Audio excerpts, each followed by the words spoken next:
Happy Saturday, bayang Giya. Ngayong araw ng Sabado, no? Pangalawang araw ng araw ng Setyembre. So kanina nga, araw ng Friday, nag-announce po ang Philippine Racing Commission ng cancellation ng races kasi nga yung weather natin medyo maulan. Tapos dalawang bagyo po ang pumasok na sa area ng responsibility ng Philippines, no.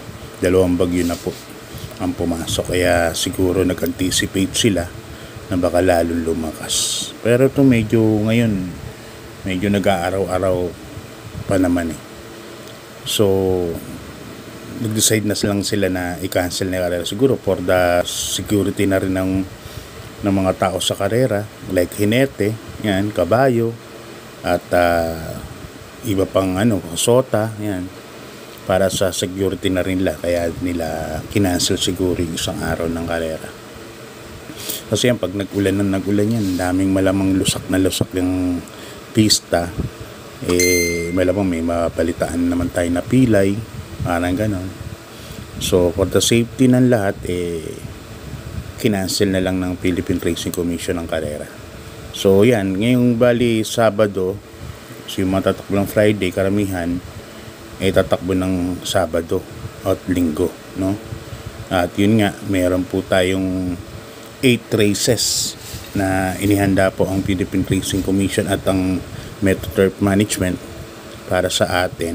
Mag-start ng karera alas 3 ng hapon at medyo marami nga po ang entries, no? Dahil nga cancel nga yung Friday, tapos yung mga bagong sali nung Sabado nagsama-sama na sila, kaya asahan nyo na may mga bubulagang dihado ngayong araw ng Sabado. Sana matapat tayo o matapat po yung mga pili nyo para ngayong araw ng Sabado. So race number 1, alas 3 nga ng hapon ng start ng first pick 5, no, from races 1 to 5. Meron po tayong 6 runners dito, 1,000 meters po, 3-year-old and above maiden race. First case ko po number 1, Tawi sa ni Jackie Mart M. Gonzales. Nakaraan 3-0 po ito kila The Alpha Male at saka yung Sampaloc Pride nun. So ito, nagkaroon pa nga ng issue rito si Tawi dahil pagbukas ng gate bumalik po yung gate, tumama po sa kanya, kaya siguro hindi nakasabay sa aire nung 8 dahil pa may. Sa ngayon medyo tingin ko 102, parang respetado na po sa akin yan para sa maiden race na 1,000 meters. So yan po ang first case ko. Pero lalagyan ko pa rin ng second choice. Ito, napanood ko po ng novato number 5, Streisand, nasa kanya ni Jackie Joel Sego. At although ang tempo niya 1:17 lang, 1:17, pero tingin ko hindi naman binigay lahat yung alabang. Kaya siguro mag-1:15 nito kung 1,200.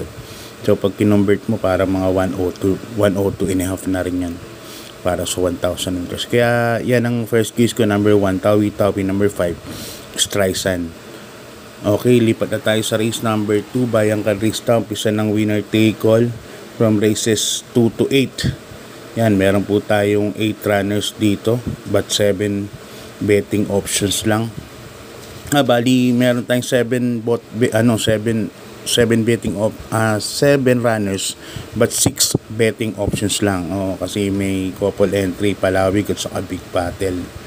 Ang distance natin dito 1,400 meters, class 4, 34 to 39 points. So dito sasolohin ko na po ito, number 3, Palawig, sa kanya ni Jackie Uno Hernandez. Although may mabilis dito, no, si Sandigan, pero tingin ko I doubt na makaka-perwisyo ng pacing to kay Palawig. Although siguro sa unang lundag, mga first 100 meters, first 200 meters, pero iba po ang aire nito si Palawig. Nakita niyo naman kila Gusto Mucho, sumali po yan po ang nauna nun, kila Gusto Mucho, yung spring champion na 4-year-old and above maiden race. Kaya yan, sasuluhin ko na po yan, number 3, Palawig. Ngayon, kung maghanap ako ng forecast, yung number 5 na rin, Miss Hibiki, nasa ni Berjomer Galieta ng Apprentice. So ayan, Bayang Karistal, lipat tayo sa race number 3. Rating based handicap system race class 3, 40 to 46 points, no? 1,400 meters, umpisa ng pick 6 from races 3 to 8. Dito meron tayong 9 runners dito, 1,400 meters nga ang karera. Nagbabalik po patong-patong. Ang nakasakay, yung nagbabalik din na si Jackie Dan El Camanyero, Jack Hammer. Siya po ang sasakay kay patong-patong. So dito, first case ko po yan, number 1, patong-patong. Napahinga na po si patong-patong. Magaling din po yan pagkagaling po ng bakasyon. So inaasahan ko na magiging maganda po ang takbo niyan. Baka bumalik na po yung buti. Number 1, patong-patong. Napahinga na po ng isang buwan mahigit yan. Second choice ko, number 4, Golden Sunrise. Sasakyan ni Jackie Pabs Cabalejo. Ito namang kabayo na to, napaka-flexible nito. Pwedeng iuna, pwedeng parimatihin. So, pag inuna, sa tingin ko may chamba rin. So, siya yung napipisil kong second choice niya, number 4, Golden Sunrise. So yan, para sa race number 3, dalawa lang po ang pili ko. Number 1, patong-patong, saka number 4, Golden Sunrise. Okay, lipat na po tayo sa race number 5. 4, Bayang Karista, class 4, 28 to 33 points. Yan, meron po tayong 9 runners po dito. At may nakita po ako mabibilis under pressure. Yana Silver with Supremo, Jan Alvin Guse. Yan, mabibilis po yan. October 14, may konting bilis din po. Kaya tingin ko parang magkakaroon ng rito, ng medyo mabilis na pacing. Kaya kukunin ko yung mga deremate. Number 5, reliable din. Sabi ko nga sa inyo, si Krugeran nga kalaban nito.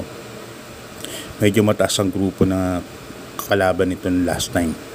So yan ang first case ko, number 5, reliable din. Sa kay ni Jackie Pau Guse. Ang second case ko, number 8, Work from Home. Sa ni Jackie Pabs Cabalejo, maganda numero. Mga pesto kaagad ni Pabs Cabalejo to. At mas maganda po ang tinatakbo nito pag nasa labas ang numero, nasa labas ang paparemate niya. Mas maganda po ang tinatakbo nitong kabayo na to. Kaya siya po ang second choice ko. So para dito sa race number 4, ang pili ko dalawa lang. Number 5, reliable din. Second choice ko, number 8, Work from Home. Okay, Bayang Karista, lipat na po tayo sa race number 5. Race number 5 natin, class 5 split. Yan, pinakambabang grupo na to. Ang distance natin 1,000 meters lang. 1,000 meters lang. So first case ko, number 5, Kid Pro ko. Sa ni Jackie Kem Malapira.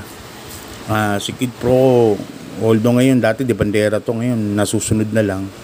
Kaya sa tingin ko kaya niya naman sundan tong pacing na to, itong grupo na to. So yan ang first case ko, number 5, Kid Proco. Ang second case ko, kinuha ko na rin yung di bandera.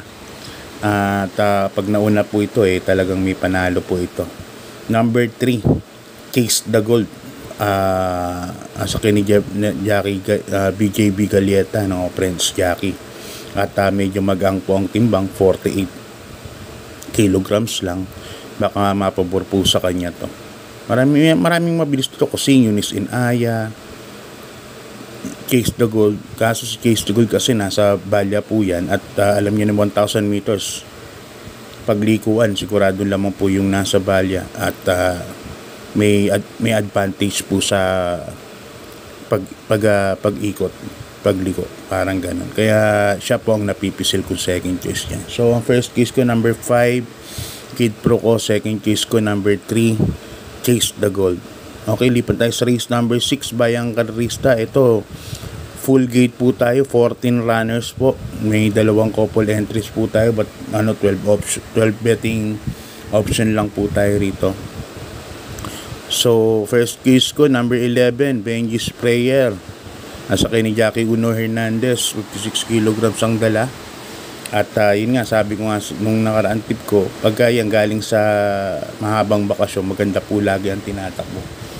Lagpas 1 month po yan nagpahinga si Benji Sprayer. Kaya inaasahan ko na magiging maganda po ang itatakbo nitong kabayo na to. Number 11, Benji Sprayer. Second choice ko, yung number 13A, no? Amor Mi Amor sa ni Jackie CB Ardonia. Ganda numero at alam niyo naman si Amor Mi Amor may tiyempong 125 din sa 1,400 meters. So pag ginawa niya, malaki na rin po talaga ang panalo niyan. Third choice ko, number 1, Nards 23 piece of cake, Sanda Bandera, Sanda Remate. Yan, protection, tercero, parersero. Okay, lipat tayo sa penultimate race. Bayang Kalorista, class 4, 22 to 27 points, 1,400 meters.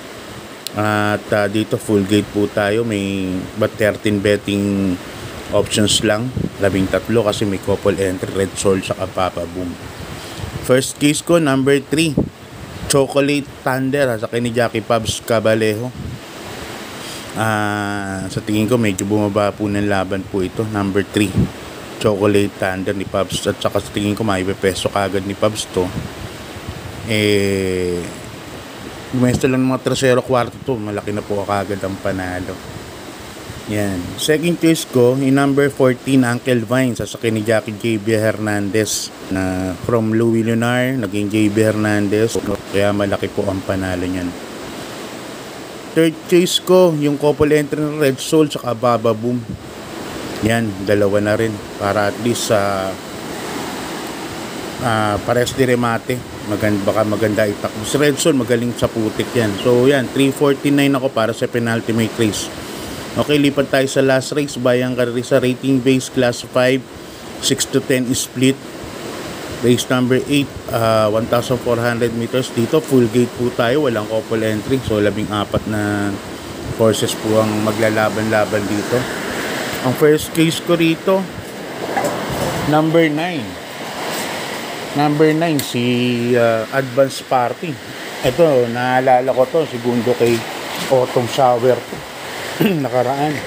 Hindi lumagpas yung second choice dito, si Del Monte. At maganda yung pacing na ginawa ni ni Boji Henson. Ngayon, lipat kay Noel Lunar. Sa tingin ko naman nasa magandang kondisyon pa rin to si Advance Party. Kaya yan po ang first case ko. Ang second case ko, number 6, si Tenteng Enteng, no? Mas pinili kasi ni Boji ito sakyan kaysa kay Advance Party. Baka nakikitaan ni Boji ng medyo kagandahan sa ensayo to. Kaya siguro mas pinili niya to. Again, yan. Kasi kapag minsan kasi pag na-declare kayo, dalawa yung sasakyan mo, syempre, ang pipiliin mo yung tingin mo may pero matagal na matagal na bakasyon Tenteng Enteng na to. Nakita ko lang may baril na 1.15. Okay na rin, panlaban na rin po talaga. Third choice ko yung nalamado nakaraan, number 7, Misha. Yan, sasakyan ni Jackie JB Bakaykay. Baka unti-unti ng form nyo to. At nakaraan malakas na rin remate. Nakalayo lang po yung kalaban, kaya hindi po kagad yata doon, pero dikit-dikit. So hanggang dito ng Bayang Kalorista.